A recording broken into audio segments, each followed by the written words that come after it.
Welcome to Healthy Point of View Podcast, where we explore the latest trends and topics in health and wellness. Whether you're looking for tips on nutrition, fitness, mental health, or anything in between, we've got you covered. Join us as we chat with experts, share stories, and learn how to live a healthier and happier life. Welcome, everyone. You have here Sam Tejada, your host of A Healthy Point of View Podcast. In today's episode, we have two digital gurus, and what we're going to be talking about is marketing in this digital world that we live in.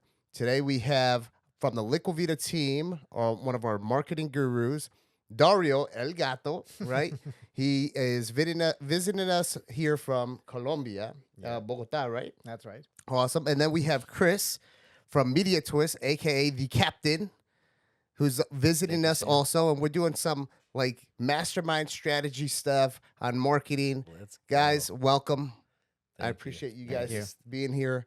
We finally made it to the spaceship, Sam. Here we are. The spaceship. This is well more than what I thought it was in my head. This is amazing. We're trying, man. We're trying to have like what you have over there in PA. Know. You know, we're not there yet. I'm going to learn from you, though. I don't know. I don't have this neat. We got neat firefighter suits in the corner.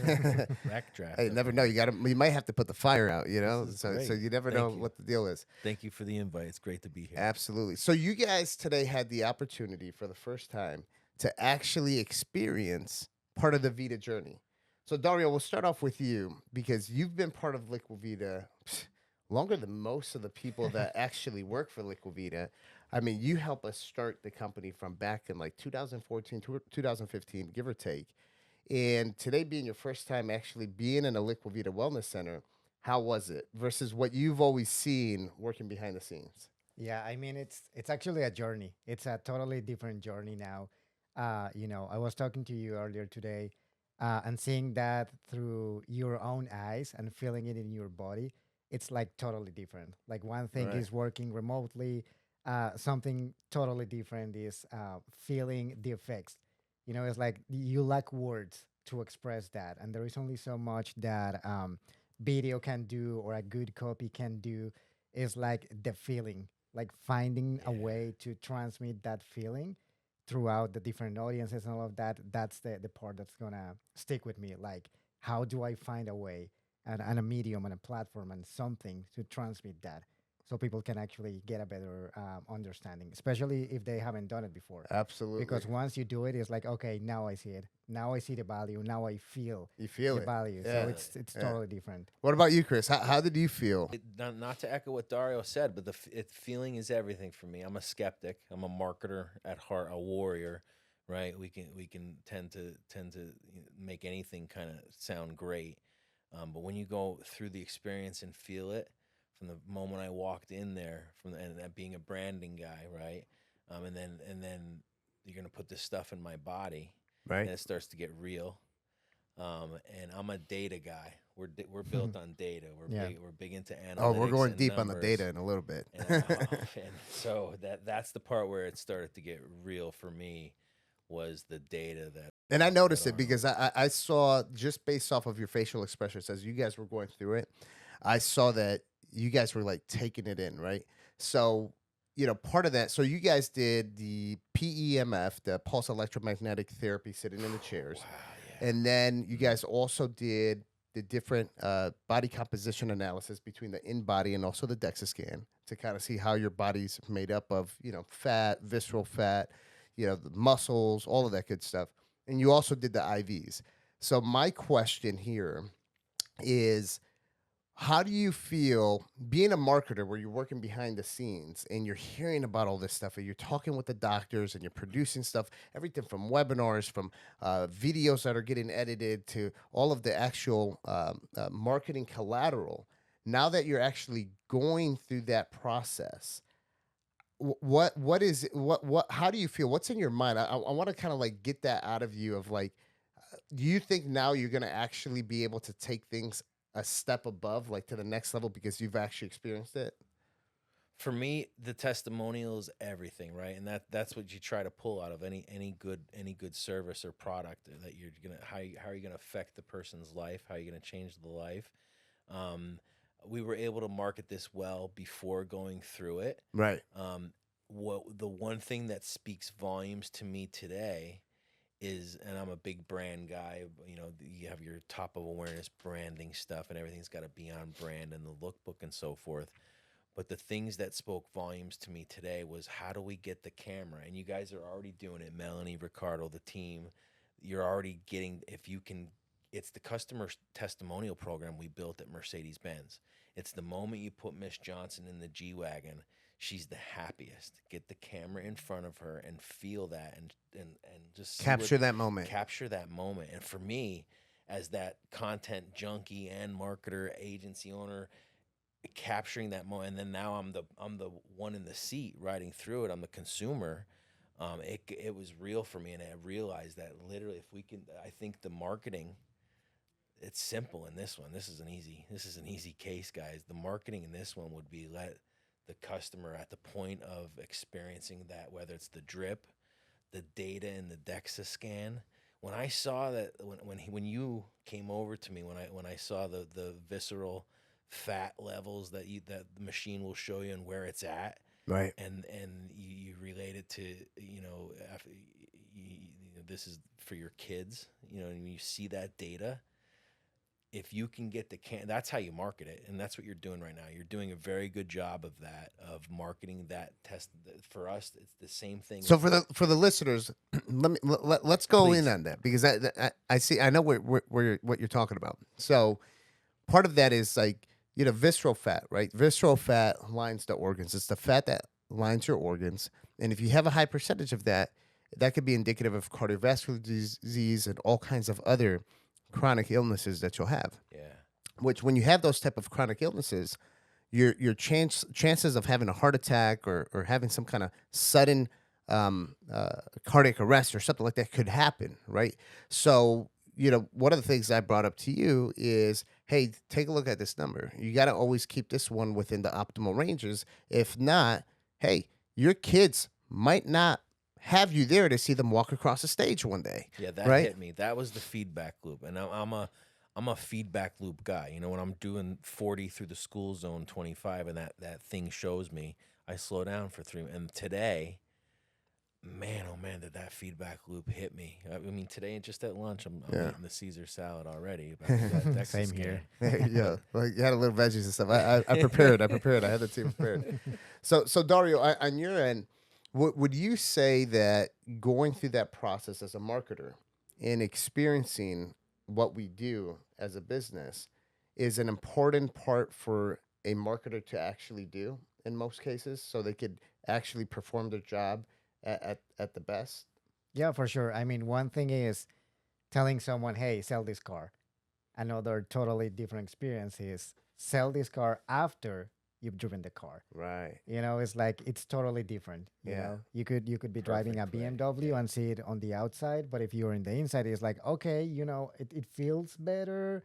You know, it has like more acceleration. Maybe it's more comfortable, less. Is it like well insulated? Does it have like a lot of light? A little bit lacking, all that stuff. And that gives you more ideas. It gives you Yes. more context. And it allows you to think in other ways to tell those different stories. So for me personally, it was all about that journey and that change of mindset, because it's like, well, most of you can see me right now, some may, but I'm a skinny guy, and I was like proud of that to some extent, because I was, you know, I can eat whatever, and I'll always be like this, and this is like better than, you know, the opposite. Right. But then after going through the whole thing and looking at the data, I was like, oh, this only tells me part of the Part story. of the story. You know, right. there is a lot Yes. more of context there, and a lot more data that I need to take a look at. Yeah. You know, when they were telling me that I needed to have a goal for my calorie intake and all of that, and it's like, if you want to reach this goal, you're gonna have to take this number into account and figure out if you want to go like above that or below That's that. awesome. But it's like, you know, finding that balance, it's something that will it's like a wake up call right now. Yeah. As like, hey, you're still like halfway there in your life, whatever, and here is what Yes, all those it's decisions exactly the wake-up ended up call. leading to. So Yeah. it's like, now what are you gonna do with that data, which is essential for a marketer? yeah, You know, man. it's like, Um, you have the data, yeah. but you have to do something with it. just collecting all of it and not doing anything and not making decisions, Yeah. even if they are personal or business, is like, then what's the point? And that one word that you're using is just going to help me right now transition to the next thing we're going to talk about, and it's data, right? We're talking about data on your own self, your body composition analysis, your blood work, all of that stuff, how important that is to take yourself to the next level, right? Now, when we're talking about data, there's something that I heard a long time ago. In God we trust, everybody else, you got to produce data. I don't care. That's it, right? That's right. So data, I like data, that data. saying, Sam. So in marketing, in digital marketing, data is everything. And we're sitting here with two marketing gurus, right? And you guys have been working together on a lot of different projects when it comes to like social media marketing, the different traffic that's coming online, SEO, all of that stuff. So let's talk about data and the importance, because a lot of people always get focused on a lot of the vanity stuff. All right, we need to get content, doing this, and we got to get featured here.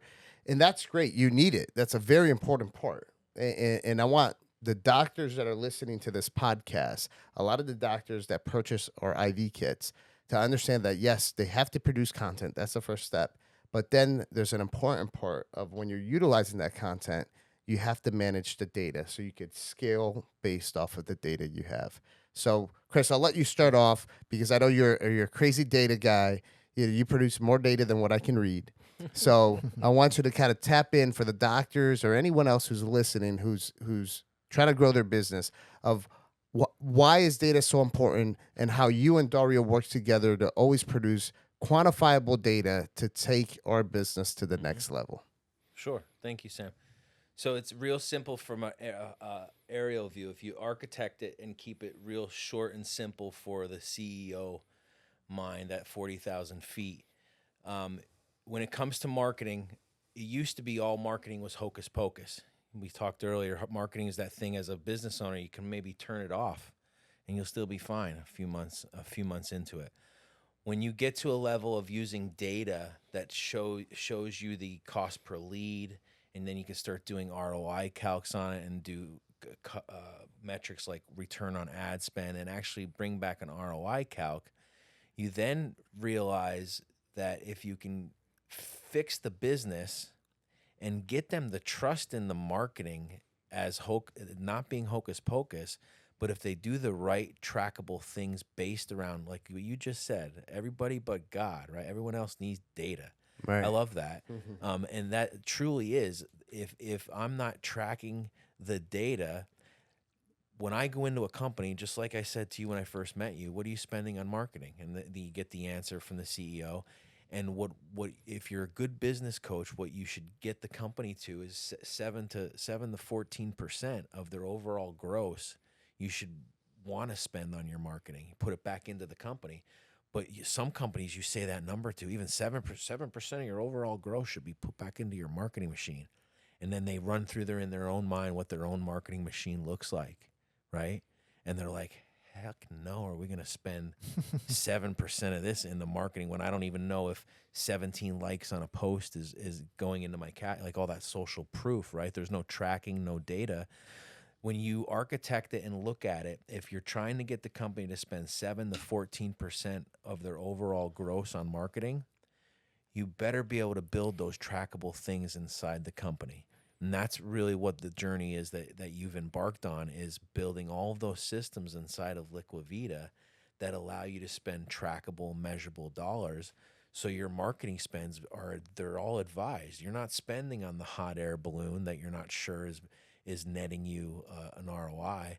Every single thing you spend marketing dollars on in the Liquivida portfolio of ad spend is tracked. Right. What would you say those CEOs that get a little bit worrisome when you give them those numbers is because they don't feel confident that they have a well-oiled marketing machine, the Ferrari because for me it's like, if I have a well-oiled marketing machine and it's producing results and I can go ahead and measure that via data, there is absolutely no cap to how much I'm going to spend into marketing. I'm going to dump more money into it. Throttle up every time, right? That's And if you can show every CEO the ROI calc, which is that's what our Dario and I, we jam on these metrics all day long, and we kind of say it so quickly, but ROAS is a return on ad spend. It's an actual ad metric we track inside of your machines that tells us that if you spent $10 on something, you made back 19. And if I show you that as a CEO,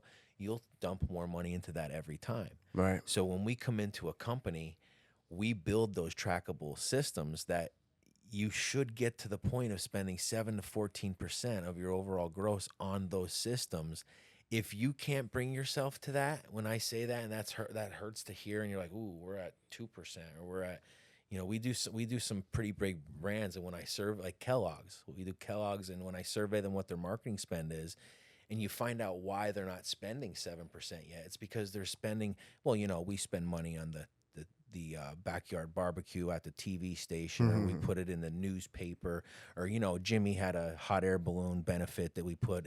And or Sally wanted to go to the conference over in Arizona, so we went out to the conference. And you do all these things as marketers that are untrackable, traditional, warm and fuzzy. There's things. a lot of that, a lot of brand awareness stuff. A lot of warm and fuzzy, like the softball. I can imagine all the community things you're doing. I know, right? That don't. Which you have to. You still have to do it. Right? But Chris, so one of the things that I will say is, producing great quantifiable data is not the easiest thing, especially with all kinds of different digital platforms that you have, right? And I think Dario here can attest to that. And Dario, I want you to kind of explain, because it's easy to say, hey, we have to have data. We have to know what our cost per lead, our conversion rates, and everything else. But then you have all of these different platforms you're using. You got the CRM, you got Facebook, and you got to tie in through the backend API. Then you have your POS system, your EMR, artificial intelligence program. It's just like, your head's just going crazy, and nothing's tying in. You got a third-party call center that's calling the leads. They're producing their data. Their data doesn't match up to ours.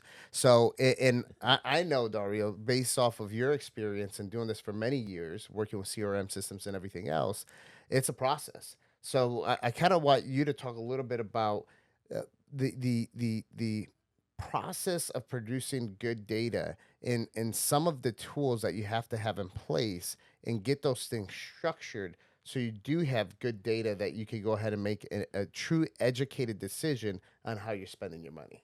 Yeah. So I think that the first step here is something that I don't hear many companies asking themselves. So it's like, in order to have good data, you need to first know what are you measuring and why are you doing that. Because, good data could be considered for some people something that is accurate. It's like a phone number, let's say. And you could have a criteria for that. And it's like, okay, it's going to have 10 digits. It can only be numbers. That's it. And I will use that as a rule. I was like, okay. But then someone inputs a number in a form or whatever, which starts with 000-555, whatever. And it's like, it works because it's a rule. It will be accurate data or good data if we go by that filter of digits and the numbers of of digits that we have there. But then it's like, is that valuable? Is that a number that I can actually call to offer something? Is that a platform that I can use to plug into some other system to get something done? Right. To get the call center to call and move the deal to some other place. It's like, okay, maybe that's not the case for that. So, starting with what data am I even going to capture?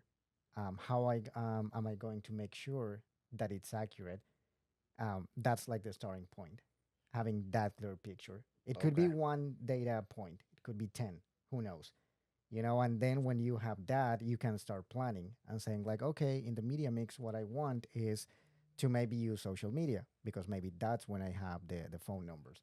Or maybe what I could use is the hot balloon, because maybe, I don't know, they live around that area and I want to just communicate a message. And it has the phone number on there that and you can measure. Something. Right. Or, little things like after COVID, that's one of the things that I found was like kind of interesting.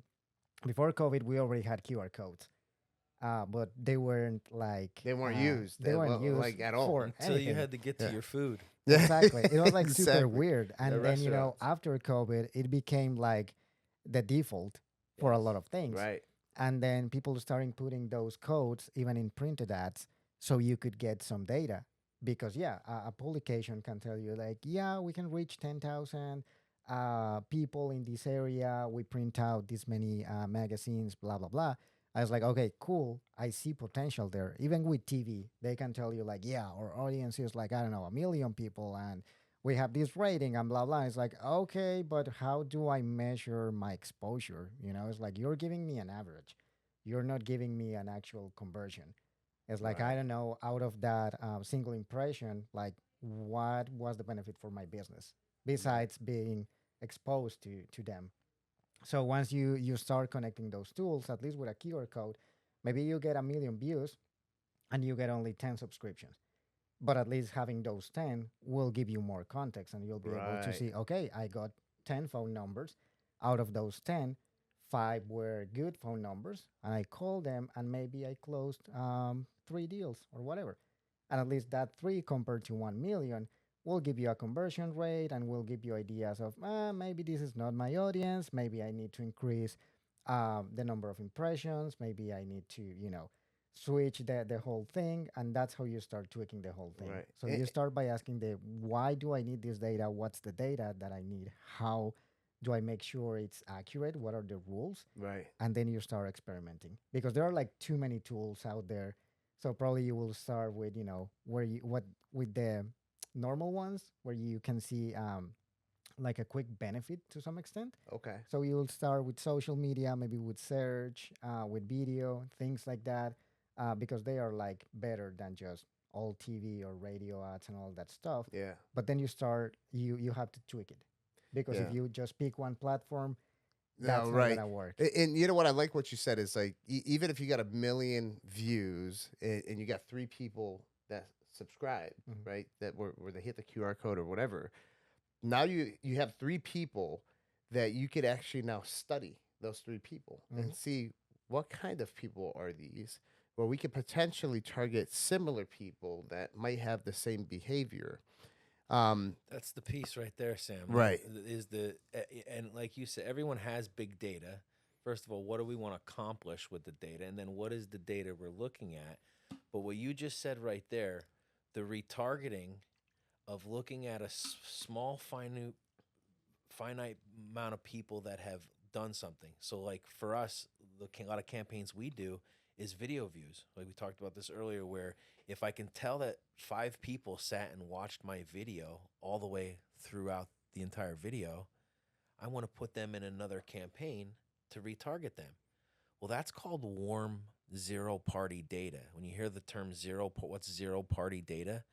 Zero party data is something that belongs to me, that I should have the right to as a business owner. It's zero party. Well, what is zero party? Well, I don't know. As a business owner, I paid money to do a video view objective ad, put it in front of them, and now I can make a watch group of everyone that watched that video 75% of the way.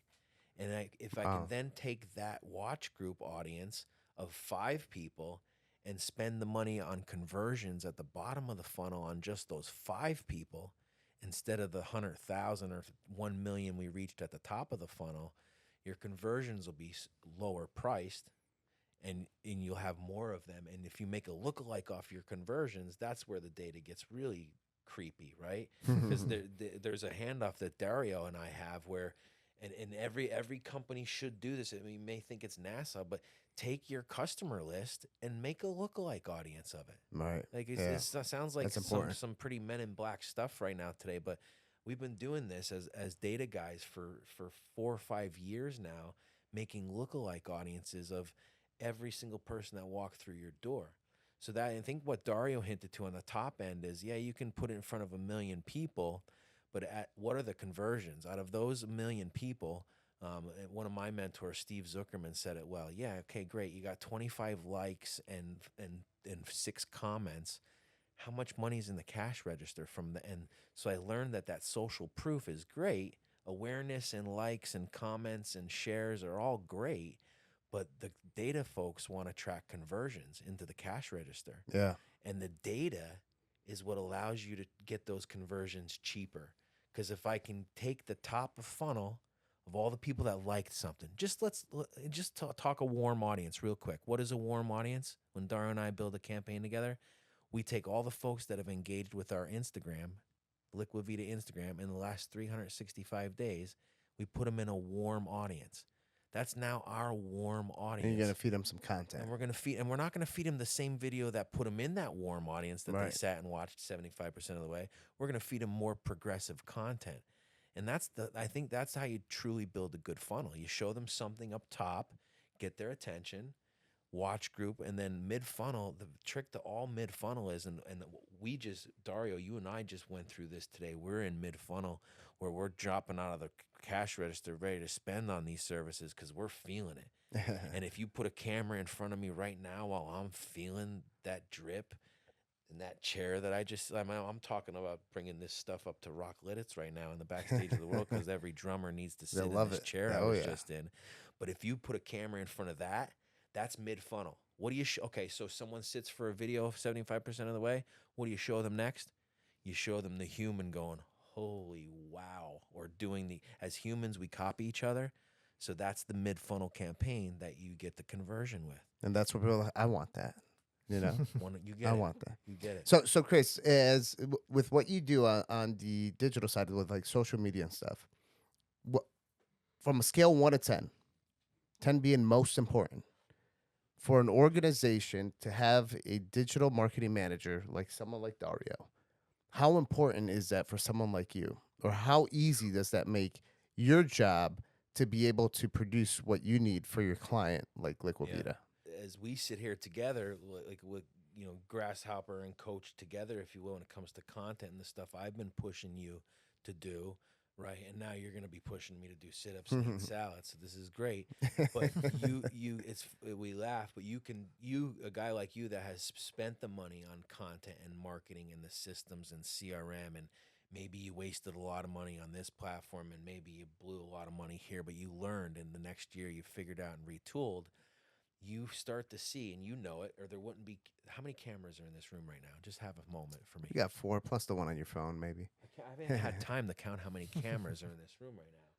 But I know you're a smart businessman, and I know you're not really into cameras so much. You like BMWs and watches and so forth. So the cameras that are around us, when you ask what's the most important thing in an organization, I don't care what you're selling. I don't care how private you are or your clientele is, the content becomes the currency that your business starts running off of. And when you start making it 5 to 7 pieces of content a day on 3 to 5, I say 3 to 4, I go easy, 3 to 5 platforms now. Like, do you even stitch, bro? Like I've been saying that in my conferences, like, are you good at TikTok? We all can post something there because we just put it on LinkedIn and Instagram, and now it's in my phone, and I'm going to put it over on. That's brilliant. But do you know the platform and culture of that piece? It's not always just about the paid advertising. All of the doctors and in the wellness and even the front of the house folks we all have phones on us, capturing that content in real time and building an organic diet and habit, a strategic organic content approach on the front end. You see it. Yeah. So I turn it back to you, not to answer a question with a question, but when you can start to see a guy like yourself activate and realize that content is king and queen is marketing, when you have a company that is based off of truly helping people, and it's not hocus pocus, but if I could just get a camera in front of them when they see the results, it's the same thing as Mercedes-Benz. It's the content is the fuel to the machine. 100%. You can't have a Ferrari with no fuel. 100%. You know, it's going to look pretty. It's going to sit in the parking lot. But once you put that good fuel in it, right, now it's going to go. It's going to go. Let's talk about how sensitive, I relate you guys to Mercedes-Benz a lot, because telling the guy when he's getting ready to put Miss Johnson in the $200,000 G-Wagon that he's got to get a picture of her, or can you get a quick video of her real quick? Can we go live? Imagine telling that to the kid that's going to get this commission on the sale. There's no time for pictures or content. Same thing in health and wellness. It's a very private thing. You have to have couth. Yeah. What I just witnessed, and I'm a content junkie, right? And I'm a producer and I won't bore you with all of that. I look at all of that. How is it set up? You guys are able to get that content in a couthy way from the client while they're in your office. And I implore and encourage everybody to start thinking about it. Even the chiropractors or whatever you're doing, that is, it's always been a HIPAA type of, taboo thing to have a camera in the area where you're doing it. That's the currency that drives your marketing in your business, is watching the Right. human react to it. Because they have I'm still having suspended disbelief right now. Imagine, I'm the marketer. I'm telling everybody, go buy this stuff. And I haven't even tried it yet. And Right. now I've tried it, and I'm on a whole nother level of suspended disbelief where I'm over earmuffs to all the folks buying advertising. I'm over here going, listen, just take a picture of everybody that walks out of the place and put that up on a thing, and there's your marketing for the day. And that's the customer delivery program we built for Mercedes-Benz, is the same thing. Just take a picture of the person when they're in the S550. They're the happiest. Just like I don't know if you could tell, but and you know me, I get food aggressive every 2 hours. I'm like a lion. I just want to get out of here. And right now I'm happy as pie. Like I'll tell you, and this is such helpful information for the doctors that are listening, that are trying to grow their businesses, right? Speaking of that, as you guys know, and I have a copy of this for all of you guys, new book that just dropped, How to Win in Modern Wellness. It's my new book, which has a lot of the different leaders in the industry that are competing against Liquivida. What I've done is I built some very strong relationships in the last 10 years and gave them all chapters in my book. And we're all talking about how we're winning together.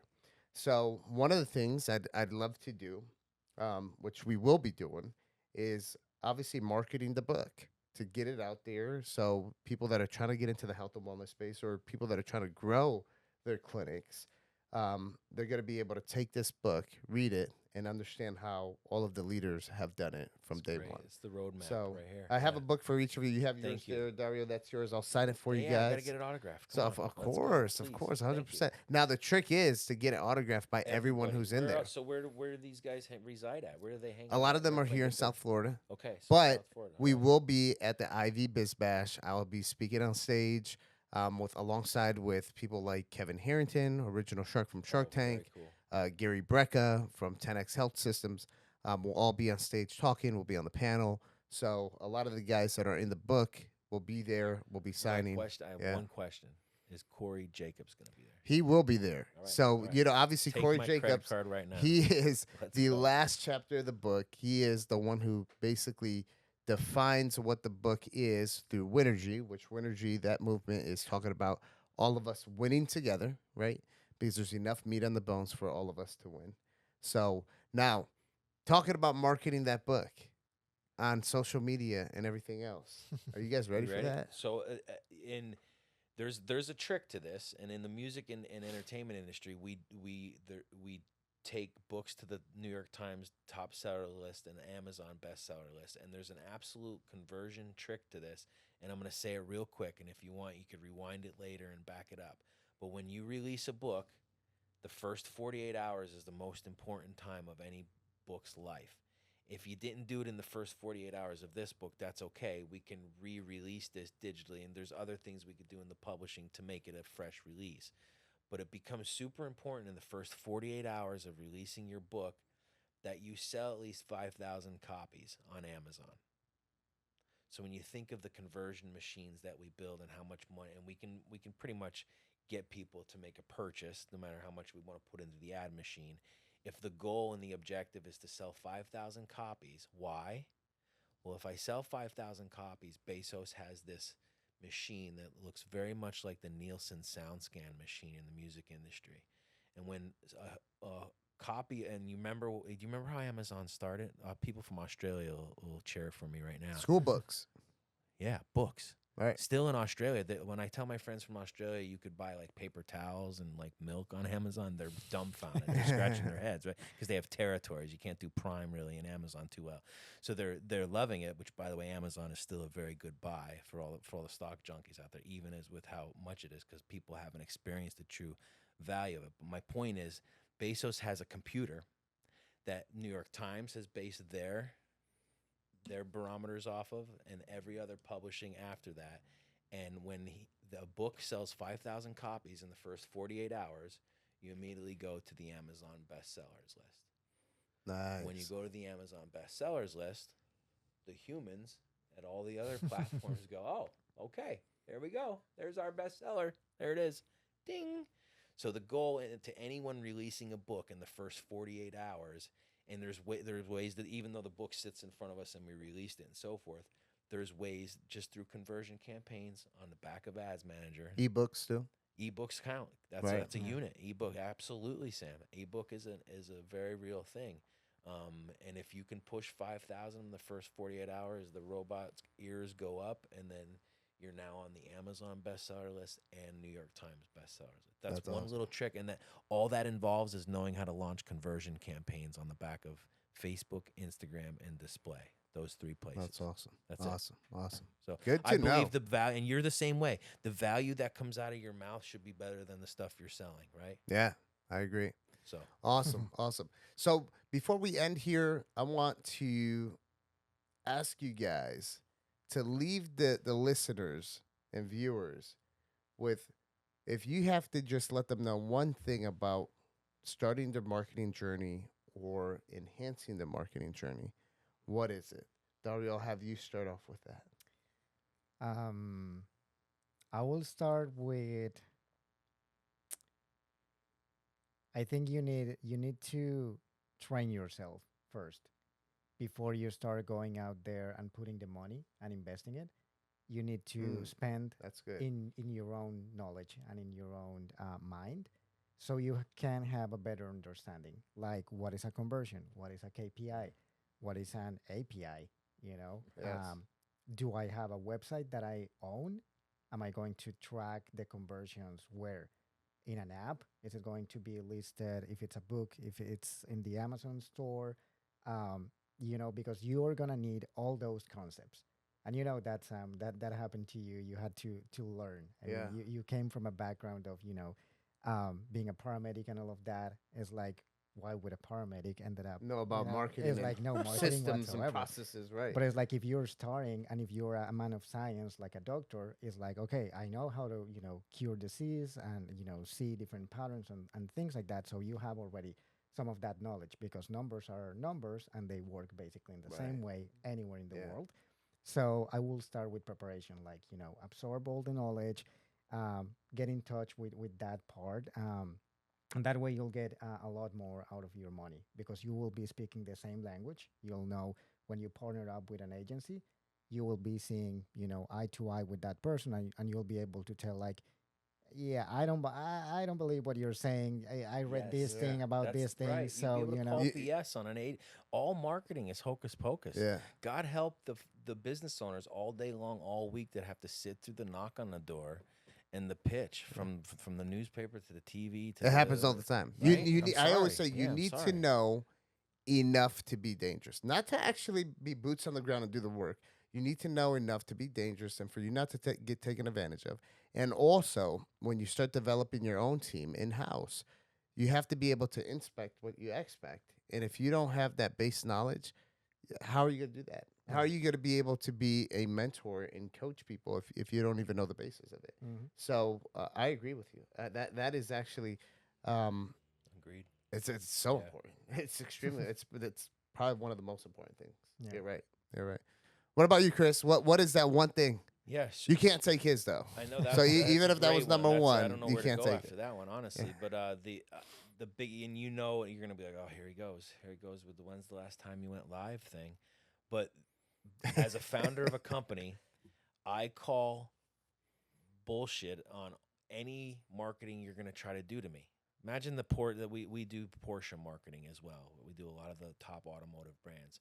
They talk about how the person buying a Porsche, you better have your marketing together before you try and sell to them, because they bought everything in the sun. They bought the house for their kids, their wife, their college is paid for. They've been through every marketing pitch Right. under the sun. And the only thing I believe today, as a founder, as an owner, as a VP, as a whatever you want to call a top of the company, has seen all the marketing, is behind the scenes footage of the founder and the owner. So I'm a big fan. I'm a big fan of what you're doing. I'm a big fan of one of our clients, Sammy Hagar. I tell him, when's the last time you went live? Go. You want us to sell your tequila? We do Santo tequila. We market that for him. If we really want to sell some bottles of that, go live this morning at your breakfast bar with your sleepers in your eyes. That's what I want to see, because I believe that as a consumer, the trust signals. So the advice would be, 10 years ago, they never had a thing where I can go live on a thing. I don't care what your thing is, but I can go live on it. Instagram, Facebook, YouTube, whatever. Wherever you jam. 10 years ago, I couldn't. Try going down to the news channel 10 years ago and saying, give me the mic and the camera and go live for me, okay? And then make it for free. And so these tools are right here. So to every owner and founder, I encourage you to go live. Do it as many times as your own mind will let you, but just go live. What do you show? I don't care. Figure it out. But the trust signals of whatever you show are going to build more for your brand and get more people to convert and go into your brand. When I see the Winergy stuff and the stuff you and Corey are doing behind the scenes, I'm lit up. I mean, I know I'm marketing and stuff too, but that's the genuine stuff. That's the brotherhood, the culture that I want to subscribe and belong to. Yeah. And so when I see that, that's genuine. When you go live from the front seat of your vehicle, we talked about that time when we had that coach up, show them what I see when I'm on the phone with you, because I'm getting ready to buy whatever because I trust you. That, and the trust signals are when we go live on Instagram, Facebook, YouTube, wherever. When I go live, I believe that because I grew up, the dad putting his lunch at the dinner table, nobody talked through the 6 o'clock news. And when Peter Jennings came on that thing and interrupted your regular scheduled program with a live message, it was the Bible, right? Yeah, and then as business owners, we can all do that today. It's free. So get off, and go live. Go live. And trust me, Chris tells me that like he almost wants I'm to. tired of hearing it. I know, I'm sorry. So, Chris, pleasure. Dario, pleasure Thank you. to have you guys here. If any of our viewers and listeners want to find and learn more about you, how can they get a hold of you, Chris? How can they find you? Type in MediaTwist. Just put in MediaTwist in the old Google. That's interesting. They say 70% of our memory is stored in Google. So just go there and type in MediaTwist. And Dario, for you? Well, first, liquivida.com. Right. But if you want a personal one, it will be Gato Dario. There you go. That's Gato how you find Dario. it. Yeah. Gato Dario. Thanks for bringing. I know all of your team is global. You're a global operator, fan, and you're building that whole culture. So the fact that I finally get to jam face to face, Meet the guy behind the scenes. We've been working so hard. This over is actually the first time we're all meeting face to face. Yeah, you know, is great. Thank so you. this is truly fantastic. From the bottom of my heart. Everything you guys have done, band with the crew, Melanie, Ricardo, Jessica, Blake, everybody. Thank you. Awesome, guys. Pleasure, and that's it. It's a wrap. All right.